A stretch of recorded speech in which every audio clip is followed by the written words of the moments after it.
I know the very first thing I'm doing when I get out of here today. I know what it is. You're going to eat a sub. Nope. Gonna go get some more fungal spray. Ugh. Yeah. All right. Definitely a different way to go than subs. Yeah, no doubt. Just the way I gotta go, man. Oh my gosh, it is so in my head. It is the worst, creepiest thing ever. I knew it. Don't ever put on bowling shoes without socks. It's kind of a given, Coach. I mean, everyone knows bowling shoes. And I know it. Yeah. Well, people are like going, well, why didn't you run out and get some socks when you saw they didn't have any? I'm like, going, because they charge you by the hour and the clock starts ticking immediately. So by the time I got back, I had 10 minutes to play. And I thought that, I'm like, oh, no, geez. And I'm sitting there, I'm staring at the bowling shoe, and I'm like, I shouldn't put this on. I'm like, I can't put this thing on. I'm like, I can't put this thing on. And I look at my kid, he's like, you ready to go, Dad? And I'm like, I don't know. What do I do? Bowling warts. Gosh, I put the bowling shoe on and woke up Saturday morning, my feet on fire. Oh, my gosh. Got little bumps all over them. Oh, it's the worst thing ever, dude. You got that foot herpes. I do. Yeah, I got like a herpes going on here. It's freaking me out, too. It's going to spread all over my body. Whatever it is, it sounds viral. It sounds like it's just kind of just staying in your system. Yeah, and I feel like it's jacked my whole body up. I don't even know. Well, you had that one story where, and I'm assuming if it happens in tanning bed places, it's going to happen in bowling shoes. Right. Where if you can lay in some of those tanning places and get warts, and warts are highly contagious. Yeah. About 90% of the world has warts. Well, there's just a lot of places that, I kind of get thrust into, and it just sucks kind of being a germaphobe. Probably the nastiest place is the gym. Yeah. Because you're having to jump on these machines, but my trainer's all about like, come on, let's go, hurry up. You're like going, and you have to go sit on a new machine. People are rubbing their privates. Well, and it's like people sweat. They get all kind of funk on it. You can get some serious, different things, bacteria living on those things, and so it's like you really should go through and take that disinfectant spray and spray everything down thoroughly before you get on. It's the way it should be done. That's why I don't go to the gym, for that reason right there. I hear you. I almost say the same thing about bowling. I don't know. A lot of suggestions. Somebody said tea tree oil works amazingly. Lamisil spray, another suggestion. The first thing I do, though, when I get out of here, I'm going and getting something antifungal. Got some at like the grocery store, and I don't think it's not even good enough. It's not even close. I heard that cat turds work for that. Honestly, Virginia, if a cat turd would get rid of it, I would take a cat turd in a second. Yeah, I wouldn't even flinch. I get it. I would not even flinch. Get rid of this fungus. Talking about great places for a hangover food. You got your IHOP, your Denny's. Pretty much were the 1-2. Somebody said Glazed and Confused in Wellington, best hangover food. It's a great name. I think we talked about them last week. Glazed and Confused. That sounds really familiar. Gosh, yeah, remember we got some donuts dropped off from there by that kid that was running for student government. Yeah. Is that where that was? Okay. Glazed and Confused. There was a donut place. Wow. Yeah. There you go. Talking about Denny's. Somebody sent this viral photo. Xavier said it would have been great if Denny's would have been in this picture. You pooping, Virginia? Is that your toilet? Oh, sorry. Yeah, I had to pee. It better be pee. Uh-huh. I don't know. You were awfully chatty in that bathroom. You going number 2 in there. I haven't gone number 2 since my surgery yet. I am afraid. Oh. Jeez. Yeah, that thing's backed up. Oh, it is. Ah. Oh, and you're on pain pills. You're going to poop in about 2 days, and it's going to be horrific. I'm scared. I don't want to, push. I feel bad for everyone involved. You just got to wait till it slides right out. I'm not in a hurry. Yeah. Somebody sent this photo. Somebody recreated the Last Supper, but at Denny's. It's on KVJ TV if you want to watch it. Yeah. Talk about awesome. That's pretty darn good. That's pretty good. Pretty good. Interesting little concept. Coming up with that. 2 in the morning after hitting the bars all night. Another story. Somebody I know was at Denny's late, and they said there was a fight going on. It seems like there's always a fight midnight or after at Denny's. Yeah. People are drunk. Well, yeah, exactly. Bunch of idiots. What are you doing now, Virginia? Brushing my teeth. All kinds of stuff in here. I know. It's kind of gross to me. I feel gross. I'm sorry. Talking about the fungals. Somebody said, hey, I'm glad Jason keeps stressing the fact that STDs can lay dormant for years because this is absolutely true and terrifying. I've been with my boyfriend for 2 years now. We never had any symptoms of any STD or STI. Then a few months ago, we both started showing symptoms of oral and genital herpes. Caused a lot of strain of our relationship. Yeah. We were both in excruciating pain. And on top of that, my boyfriend was convinced that I had cheated on him and caught the virus. I swear I didn't cheat. I know my boyfriend didn't cheat. Turns out one of us had the HSV1 oral herpes, and so naturally we both eventually got it. HSV1 can be transferred by non-sexual contact, such as drinking from the same cup as someone. That's like I believe your herpes one, where little kids can get that from drinking on stuff. If it's contagious. They say, so who knows how we originally got it. If your partner has HSV1 and goes down on you, there's a chance that you can get a genital outbreak. Yeah, no, they basically say if you've ever had sex in your life, things can lay dormant. What? So that's just like what you're saying with that story. I knew somebody that was on the up and up, and they had I don't think it was herpes, but they had something that was dormant that they had no idea that their current partner, at least they didn't think their current partner gave to them, and they think it was from the way in the past. Yeah, so it doesn't always mean someone's cheating on you. So please be careful and get tested often. You could be the most faithful partner in the world and still have an outbreak, sometimes years later. Yeah. That's life, baby. Yeah, that's life. Got a call out here from Caitlin in Charlotte. Said, I was driving around the mall on Friday looking for a spot when I saw this. Seriously, dude, come on. I just wanted a mojito.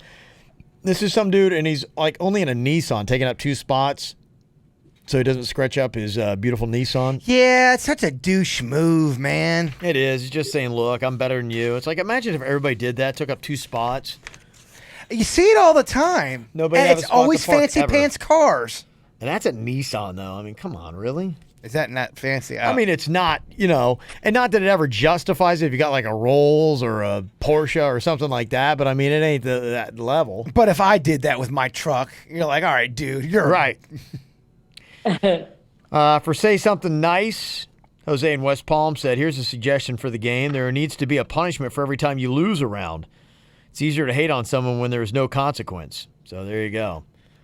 Like if Virginia can't say something nice about Chris Brown, she's got to wear the shot collar or something. He's right. There's got to be consequence. If not, you'll always be able to, I can't say anything nice. Okay. He's right. So if we do bring it back again, we'll... Shot collar. That's actually how you take that bit to another level. Yeah. That's a great idea. We will do it that way. And Christina, our former intern, sent an email. We're talking about has Virginia ever changed her tune on somebody. She said Virginia did change her mind on Katherine Heigl. She said you used to hate her until she saw her adopt a bunch of children. Now she's giving her a second chance. Depends on what day asked Virginia. Not that long ago, you didn't like Heigl again, I remember. It's up and down, huh? She is pretty awesome, though, for adopting. I love that. Yeah. See, every now and then jerky people can do something cool, Virginia. Yeah, look at you, Kev. Mm-hmm. Yeah. Here's Hannah. She said, guy whose girlfriend doesn't want him in the delivery room from a call I think we had on Thursday. Yeah. No, actually it was on Friday I think that was on.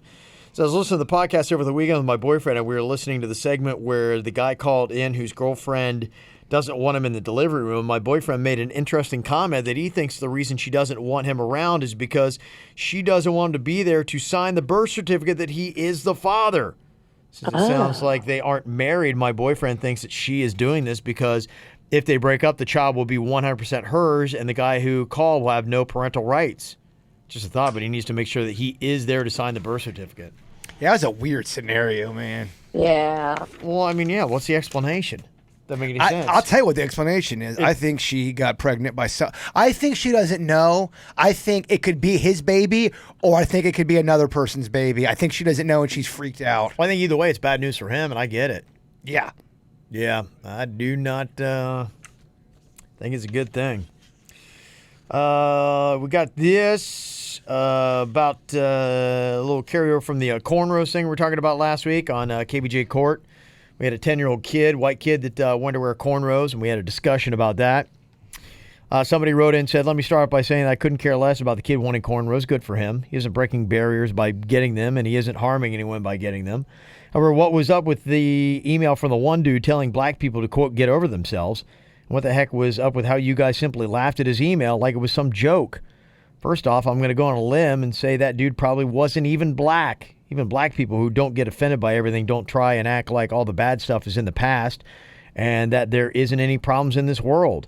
That email you read was incredibly unintelligent. There isn't anything wrong by admitting that some truly terrible things happened to black people back then and that there is still bad stuff happening to us now.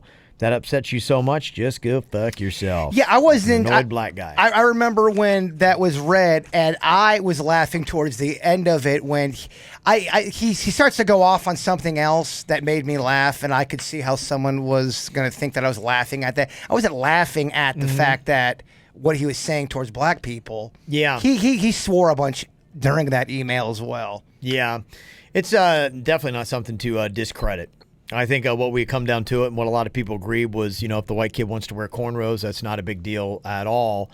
Assimilation is great for our society. But, yeah, it is a good point. But what did we do wrong? I don't know. I'd have to go back and listen to it. I don't know exactly. But, whatever he took on how it was read or, whatever was going on in the background, thought that we were taking it in jest. So, yeah, I do not want to come across that we are downplaying. I think if you listen to our show, you know that we're not downplaying that. We wouldn't want to. I would hope that you know us better or are good enough to know that we obviously want, love and peace with everybody. Yeah. And there is still some just crazy, scary, awful stuff that happens. I got into a podcast a lot of people were talking about today. Have you guys heard anybody talking about S-Town? No. That is out there. It's kind of like the new Serial. You heard of that podcast that everybody's listened to a couple years ago? Yeah, oh yeah. Virginia bored me to death to Orlando with that thing. It's from the same people that do This American Life on National Public Radio, on NPR out of Chicago. Yeah, that's the exact same people. Yeah, so that was some interesting stuff on it. So the new one that everybody's kind of talking about is S-Town, and I started listening to it a little bit, and it's basically set in S-Town is short for Shit Town is what they call it, and they do have language in their podcast as well. But it's a guy who's a reporter from New York that is coming down, and he's investigating stuff. And, there's a lot of ugly racial stuff that is happening in it. And it's just, as I get into it, I'm like, oh, wow, it's amazing there are still places that have that attitude. And it's mind-blowing. Right, it is. It's just, it's awful and it's ugly. And you're just like, how is this stuff still going on? So it's pretty crazy. And I hope parts of the country like that there are enough people that stand up to it and say, look, we got to stop this. Just horrible. People were digging back into my town that I grew up in. It was really amazing. The investigative reporters that were out, they pulled up all the information on Don Conley, who I talk about a good bit. Wow. Yeah. In fact, Bailey in Orlando said, do you think this is the same Don Conley? And somebody pulled up front page coverage from the Logan Daily News back in 2009 when he was on trial for manslaughter. Are we messing with the snake we shouldn't be messing with? Are too many people asking too many questions? Well, I mean, I'm just, telling the stories, and it's all stuff that is common knowledge. That's what it is. I don't think anything has been a misrepresentation. It is what it is, yeah. But they pulled us, 2 counts of involuntary manslaughter for the death of John J. Can't see, it's blurry, in February. His jury trial began on Monday, and then the follow-up is after nearly 3 hours of deliberation, a Hocking County grand jury found Don Conley not guilty. So that's hometown justice right there. Yeah. So there you go. Yeah, people were. I love that people were doing some research, digging online. It is there. Just be careful when you dig.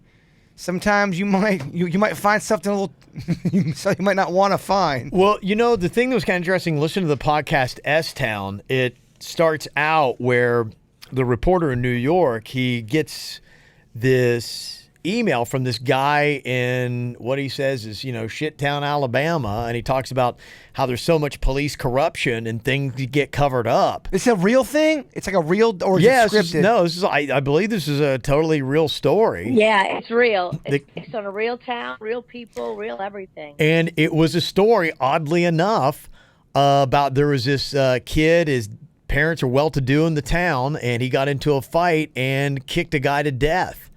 And then everything about this guy disappeared, and there was no arrest. There was nothing in the papers, nothing, all that kind of stuff about how they just made stuff disappear and go away. Definitely happens. And it was, yeah. Well, the funny thing about it is I was listening to this. I'm like, oh my gosh, this sounds like Logan. And we were talking about this just last week. That's how people were checking it out.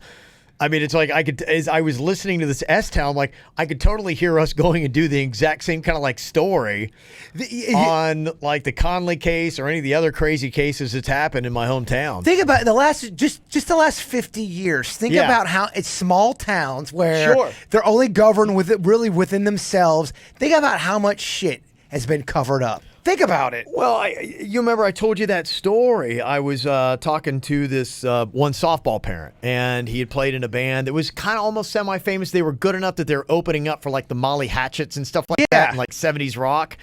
And they were playing in this real small town in West Virginia where there was a guy that owned like the big strip mine. He owned like the general store there. He was also the judge and sheriff and everything else. And he also owned the big bar that was kind of like Roadhouse would have been. With that bar. And there was a guy that was in there sitting at the bar, and he came in, sat down, my friend who was telling me this story and was having a beer. He's getting ready to play that night. And this guy's talking to the guy who owns the bar and owns the whole town. And he's like going, look, I'm going to try to get you that $100. I'm real sorry. And the guy's like going, look, man, I've been giving you enough time. He's like, you owe me. He's like, don't forget about that. So then this guy leaves the bar who owes the money to the judge and sheriff. And he sees someone else. He's like going, look, dude, I got to pay back this thing. And he like roughs this guy up in the corner trying to get money off of him. And the judge, sheriff, whatever, sees this and calls the guy over. He's like going, come here. He's like, really? I just forgave you like $100 and gave you a little bit of time, and you're going to rough somebody up in my bar, try to get money out of them to try to pay me back? And he pulls a gun out from underneath the bar and shoots this guy square in the head. And the guy who works in the bar, they take him and throw him in a creek, and his body just washes down the creek. And I was like, what the heck, man? There are so many murders like that, where someone just gets shot, they have no idea why, and it kind of gets forgotten about, especially like a story like that. Right, where it's in like, a bar. What are you going to do? Because the guy is the sheriff, the judge, he owns the town, runs the town, like, It's a real thing. Who's going to come out and say anything? And you're like, wow. Just like the movie Porky's. They run that town. Run the whole town, man. I'm not saying that's how it is everywhere, but some of these small towns, that they're, it's fascinating stuff. A lot of people talking about 13 Ways, another thing that a lot of people were checking out on, or 13 Reasons Why. I heard it was so depressing. Yeah, some of the defense on it and, what people want us to clarify. Megan sent in an email, said, hey, I was just listening to the commentary on 13, I think she said 13 Ways in the email, but in it 13 Reasons Why? I don't know. Okay. It is definitely way too deep and violent for young kids. However, the deeper message of the show is not rape. It chronicles the life of one high school girl that was bullied and what led up to her killing herself. Yes, it's graphic, and I had to look away at the end, but it shows how powerful being sexualized as a high school girl can affect their lives and how one might interpret that. It's times we live in, and they should be recognized. I'm 41. I have no kids, but this really spoke to me, and I think the PSA in the show is graphically about bullying. Just my opinion. I heard the jerk-off scene was weak. It's not that bad. It's not. Yeah. It's not like what. And his technique was horrible. I bet. It's not what you're looking for, Ralston. Sarah said, "You guys are driving me insane talking about this show. If you don't think you can stomach the show on Netflix, watch the trailer 13 Reasons Why Beyond the Reasons. It's about 30 minutes long, and it explains all the things you guys have been trying to say. It's really insightful on the harsh topics that are keeping people from watching the show without being too gruesome. Basically, a breakdown of the important messages that may be passed over by the ugliness of the show. For myself and friends who have gone through situations like this, we really believe those messages need to be heard, and that Beyond the Reasons explains it all. Go watch it, and then have a talk with your teenagers. Stay educated." So there you go. I know, Virginia, you're talking about Magnolia watching it, and you decided not at this age.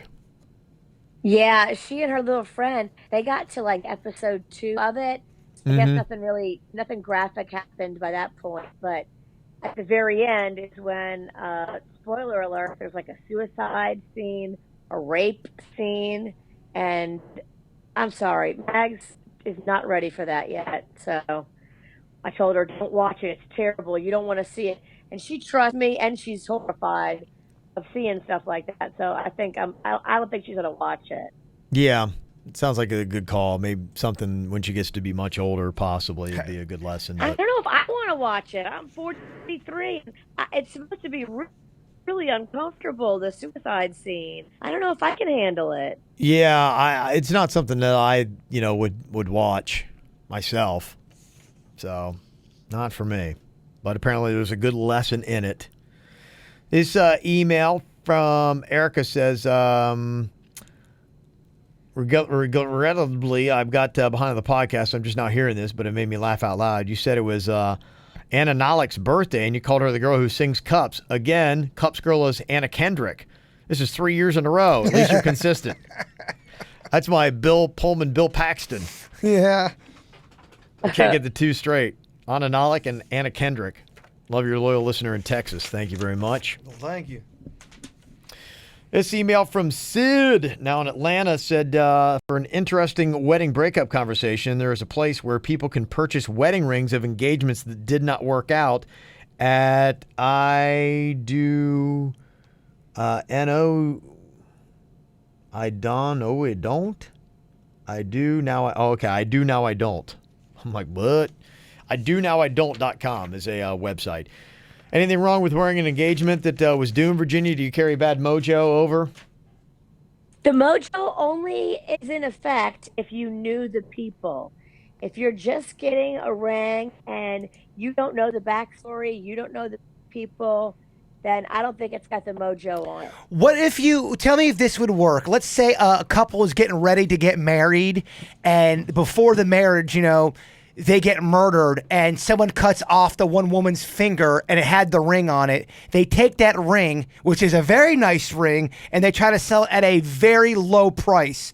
Does that have bad feelings, or do you do it? I mean, if you know the backstory, I think you can do it because it'll stay in your head. So if you just go into a pawn shop and find a ring for a great price, yeah, buy it. But don't let them tell you the backstory. I think, though, once you find out the person's been murdered, if you do find that out, though, I don't think you can buy that ring, right? No, I'd have to go for another one now. Yeah. They cut off the finger. There's got to be It's some. in your head. Yeah. And there are all kinds of like gems and stones that supposedly have like weird mojo and juju on them. Oh, yeah. A lot of times it is because a death has occurred. Yeah. That their essence is on that item. A lot of people believe that spirits can, get attached on clothing, on couches. I agree. I don't know. I wouldn't even play with it, man. I do not need that. Let me see. Got this email from Kelvin. He went to the BB&T Center to see Panic at the Disco. Talked about how great they were, but he also stopped at Chicky and Pete's. And Ooh. He said it was fantastic. And he said that they do a cover of Billy Joel's Moving Out.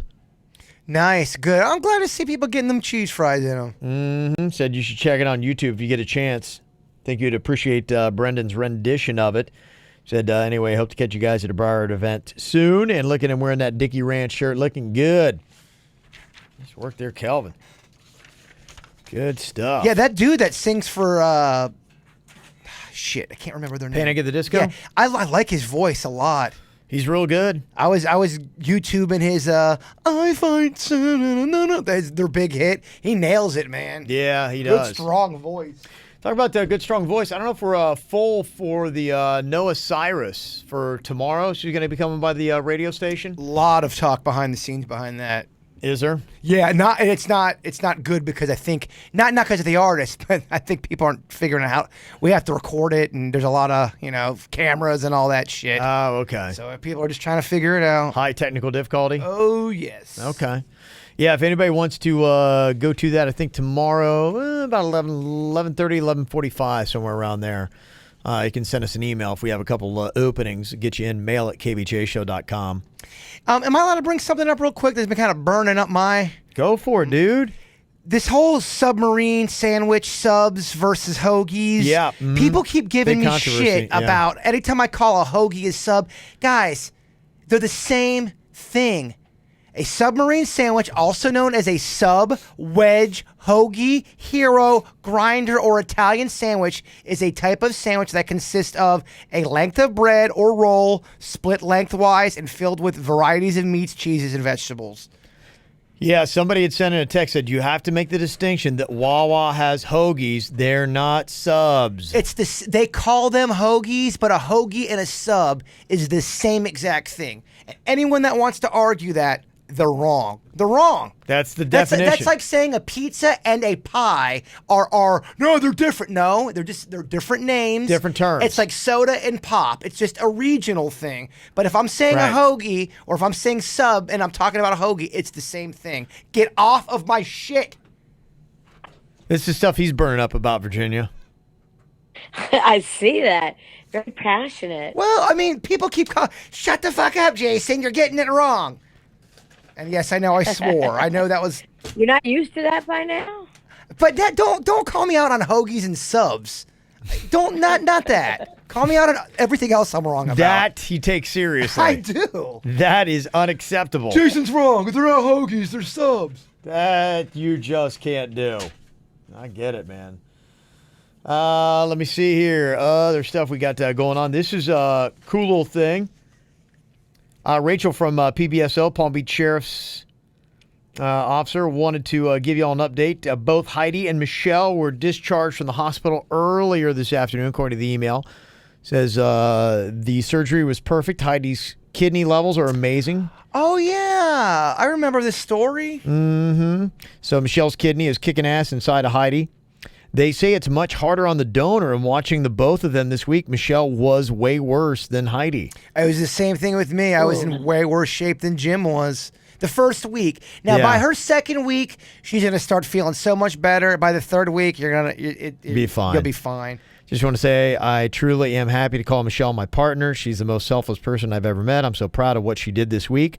The picture attached was the morning after surgery. Heidi on the bed and Michelle standing. # Kidney Sisters. Can you do a chant for them? Michelle and Heidi. Michelle and Heidi. Michelle and Heidi. Kidney Sisters. Michelle and Heidi. Kidney Sisters. Yes. That's what Bigfoot calls me. We're kidney brothers. That's right. Kidney sisters? Yeah, on some nights I am a kidney sister. Always connected. Aww. Well, I don't know about you guys. I am so happy that stupid giraffe gave birth. Oh, man, they did that. Brilliant on their end. They knew what they were doing. They put a camera acting like it was going to give birth, and they knew they had at least 2 or 3 months on that thing. The psychology of it is really kind of fascinating, though. Like, why did anybody care? My wife was so into that, was always checking back in. I'm like, they have a gazillion and one nature specials where you could go and watch a giraffe birth right now. I could probably go on YouTube, be like giraffe birth, and boom, there it is. It's live, though. People like the live stuff. It's when we do a best of. As soon as people find out it's a best of, it loses a little bit of that shine because anything can happen when something's going on live. I guess, is that what it is? Yeah, it's just that. When I'm watching something, live, I like it because you don't know what's going to happen. Nobody knows. No one's got the script. Yeah. It gives it an element of, oh shit, what's going to happen? Yeah. Oh, by the way, people are asking on Friday, but you go, wait, I thought you guys were off on Friday. We did drop in new stuff. So we try to do that whenever we're out. We try to drop in. We got, typically some calls that we're sitting on, stuff like that. So we spike in some new material so you get at least some new stuff. Some people thought it was we ran a couple old bits, and I guess we ran them at different times. Yeah. People thought it was a completely live show. Some people did. Yeah. We had a new No Name movie game. A couple different segments were in there that were new. So yeah, we try not to always do completely unless if we can help it. You're the new champ for the No Name movie game, Virginia. Did you bring your belt to the hospital and all that? Oh, yeah. I had it on during surgery. Really? How do they get to hernia when you got on a wrestling belt? No, I didn't bring that thing in there. No shit, because I'm looking at it and it's in the studio and it hasn't left. Zero pride, heartless champion. Yeah. Just gone like that, huh? Just like that. Just like that. So something else that was kind of interesting. I was reading this article. They were talking about, remember how the American Express cards, like that was so boss, like that was it. And you get like the black card. Yeah. And you're like, oh man, what a cool club that is. They were saying, though, that now like the Chase Club card is kind of out there because millennials have this thing where they don't necessarily want to look pretentious, like they're bragging about wealth. That was kind of like an older generational thing. And now millennials are different, that they prefer someone who appears to be more interesting than somebody who's necessarily loaded. And I started thinking about that, and there are these people, and especially now probably, I think maybe where it's grown has been through social media. You ever see those people that always are doing something cool and collecting and going, wow, what a cool, interesting person. I'd so like to be them. And you're almost more jealous of that person that seems all fascinating, interesting than the person who's, because it's almost they're like a traveler, they're a wanderer. But you look at like Ty Lopez, that guy who I always see on YouTube doing those things, and he looks like a douchebag because every time he pops on there, he's, got some jet or he's got a fancy car or he's in some fancy house, and you're just like going, what a knob. Like, that's all you have for your self-worth is some kind of material item. What he does is he'll go on, that Ty Lopez guy, he'll Facebook Live some shit. It's always at like a party that he's throwing. Yeah. And he always has 2 or 3 hot girls around him. And he'll start reading the comments from people submitting them live. And it's so annoying because he'll be sipping on his drink. He'll be like, oh yeah, guys, all you have to do is just throw it in a, some type of bank loan container. I'm trying to. I was wondering how well he's going to be able to fake something smart and invest talk, Virginia. That didn't go real well. I couldn't do it. I was trying to. What's that CD thing they're always talking about? Not compact disc, but you got to drop it into CD. Into a Roth IRA or something along those lines, long term, Yeah, composite deposit. Yeah, whatever the thing. Composite deposit. I'm so sorry, I didn't get to see that just now. Yeah. But people just ask him a basic question. He's like, all you gotta do is just throw it in a composite deposit, silly. Like, everyone knows that. He's like, all right, come on, Ty. No one knows what you're talking about. But that's kind of what they're saying. This article that I was reading out of the New York Times was talking about that's kind of the new thing that people. And I think they're trying strategies to rebound, but Amex, I think, saw an 18% dip in 1 year because a lot of people 35 and under are dropping off saying, we don't need that. I'm going to brag about my wealth. Oh, let me throw it on my black card or whatever, because it makes you kind of look like a douchebag. And so you think about it, and it does make sense.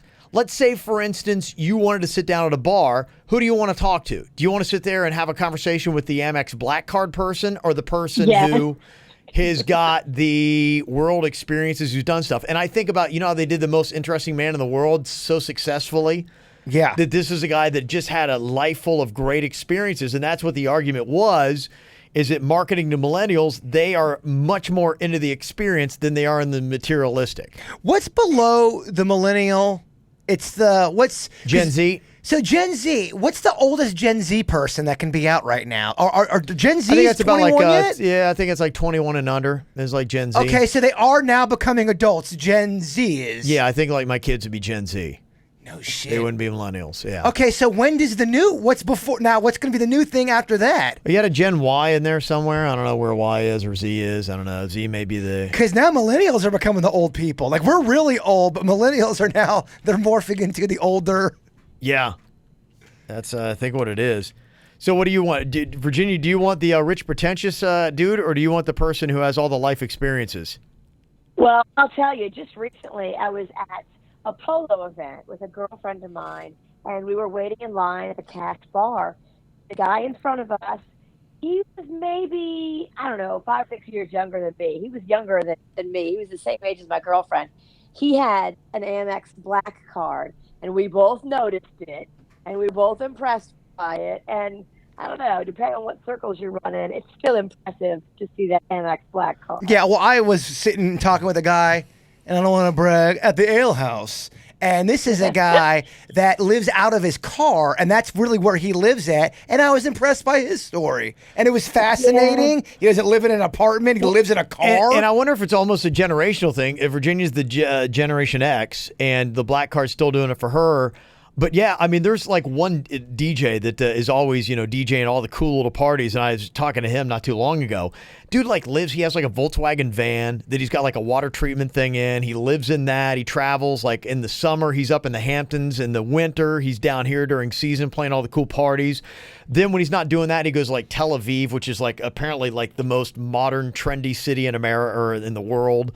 And he's doing all these kind of things. And I've seen a lot more people. In fact, somebody going like, I saw a social media post over the weekend. Somebody posted their passport. They're going, got it ready for summer travels. Morocco, no big deal. And he had like Morocco, and he had, I don't know, But you know what, though? That's always been a type of personality. I don't think that's even kids of today. There's always been that person, even in my class that graduated, the traveler, the person that is like that type of person. Well, I think the point they're saying is that it depends upon, you can almost tell somebody generationally, because the Gen X is more into like the materialistic, the millennial is more into the experience, somebody that's interesting, not necessarily rich. In fact, you almost like don't want to be associated like, oh, I'm so rich. It's more about, I'm so interesting, I'm smart. Like, oh, how many languages do I know? All these kind of like different little things that make you eclectic and different. Barely one. Right. Yeah. What if you struggle with English? Exactly. Then you're not going to be impressive to millennials, apparently. Yeah, they say the generational breakdown, Gen X, born 1965 to 1976. Millennials, or Gen Y, is 1977 to 1995. So I'm a millennial. Okay, I guess so, yeah. I'm a millennial? And a Gen Z or a Centennial is born 1996 and later. That's your Gen Z. That's how they break it down. You're dropping all kind of bombs on me now. That's what they say when I just checked it out, the breakdown. There's a couple different keys, though, on that. I've seen other places that say 1975 and below. I don't know. Yeah. I don't know. I don't know. So there you go. So that was at least the article that they were trying to make the argument of in the New York Times. Who knows, right or wrong? Well, we'll tell you, a lot of people still coming into town, checking out the Bud's Chicken and Seafood. I had somebody that came from, they live in Gainesville, but they have ties in South Florida. They came down this weekend to try the bird sauce, and they loved it. Beautiful. They love the cod. That's what I like when people who never have tried Bud's, they try it for the first time. Right. It really is delicious if you've never had it before. Got something good to say. 7 locations in Palm Beach County right now. You got to get to Palm Beach or know somebody that's here to get it. But it is definitely a regional favorite. So do what you can and go out and get some Bud's Chicken and Seafood. Yeah, V, that's what you need. That's going to help your recovery. Some Bud's Chicken and Seafood. That's a great idea. Go to the doctor. Maybe I'll hit the drive-thru after. Your boobs earned it. Yeah. So you're going to see if the doc will let you come in tomorrow, Virginia? I'm just going to tell him I'm coming in tomorrow. I'm fine. Okay. She's got balls of steel, this woman. She does. You didn't have those removed, did you? No. My testicles are fully intact. Okay. Good. We need those on you. Got the balls, lost the boobs. All right, so hopefully Virginia back tomorrow. You guys have a great day. We'll talk to you later. Goodbye. Cleveland Clinic, Florida provides individualized treatment plans for excellent outcomes of health problems, ranging from the most common to the most complex, even in cases considered untreatable by others. Cleveland Clinic, Florida. Every life deserves world-class care.